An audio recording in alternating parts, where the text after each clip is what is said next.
কর্মকাণ্ড হয়েছে, যে হত্যাকাণ্ডের ঘটনা ঘটেছে, এটি সুস্পষ্টত এই সরকারের আইন ব্যবস্থাকে প্রকারান্তে এই সরকারকে চ্যালেঞ্জ করলো এই জঙ্গিরা।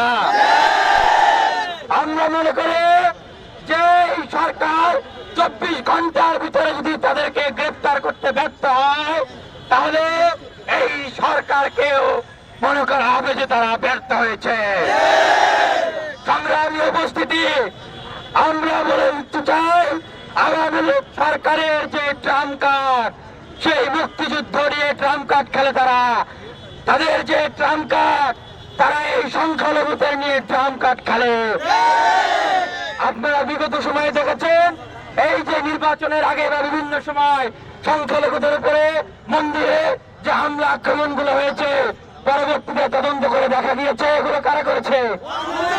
কারা করেছে? আওয়ামী লীগের নেতারা।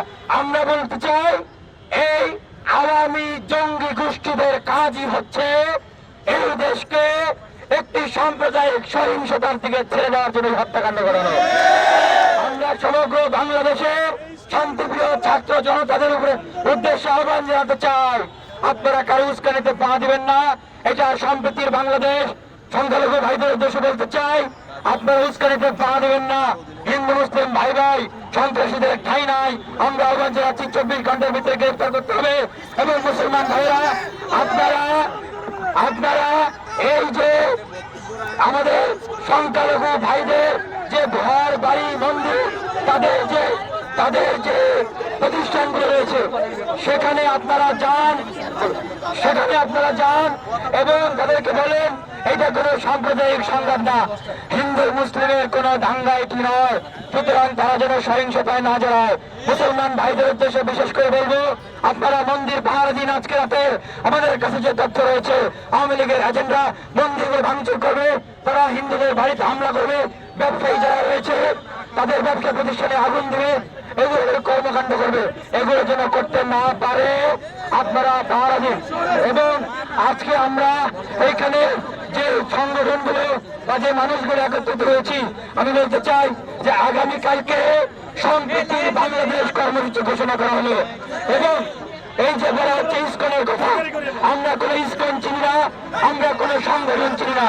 আমরা চিনি যারা সন্ত্রাসী করেছে তাদেরকে চিহ্নিত করা হবে। যারা সন্ত্রাসী করেছে তাদেরকে চিহ্নিত করা হয়েছে।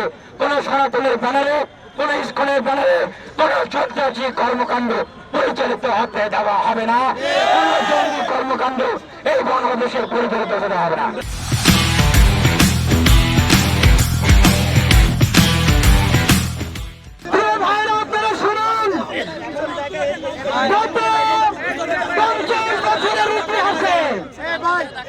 কোন রাষ্ট্রপক্ষের আইনজীবীকে বাংলাদেশের কোন জঙ্গি সংগঠন এর আগে আদালত প্রাঙ্গণে কোথায় হত্যা করে নাই। যে স্পর্ধা এই জঙ্গি সন্ত্রাসন করেছে, আগামী 24 ঘন্টার মধ্যে সরকার তাদেরকে গ্রেফতার করে দ্রুত বিচার ট্রাইব্যুনালে যদি বিচার শুরু না করে আমরা রাজপথ কাঁপিয়ে দেব ইনশাআল্লাহ।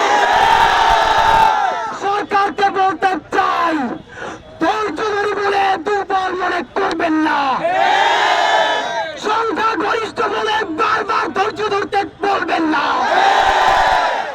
ধৈর্যের বাঁধ যদি ভেঙে যায়, যেই ফ্যাসিস্ট রানীকে তাড়াতে পেরেছি তার কোনো লেসপেন্সারের কিছুই থাকবে না। আমরা ইনকিলাব মঞ্চ থেকে শুরু করে আজকে যত সংগঠন আমাদের সাথে এসেছে, সবার তরফ থেকে জানাতে চাই, আমার ভাই আরিফকে যারা নির্মম ভাবে যে জঙ্গিরা কুপিয়ে হত্যা করেছে, আগামী 24 ঘন্টার মধ্যে তাদেরকে গ্রেফতার করতে হবে। আর যদি গ্রেফতার করা না হয়, আজকে আপনাদের প্রতি সম্মান জানিয়ে আমরা বাংলাদেশের শান্তিকামী মানুষকে অনুরোধ করেছি, আপনারা উস্কানিতে পা দেবেন না, ওদের ফাঁদে পা দেবেন না। শুধু নিষিদ্ধ করলে হবে না, শিকল ফেলতে হবে।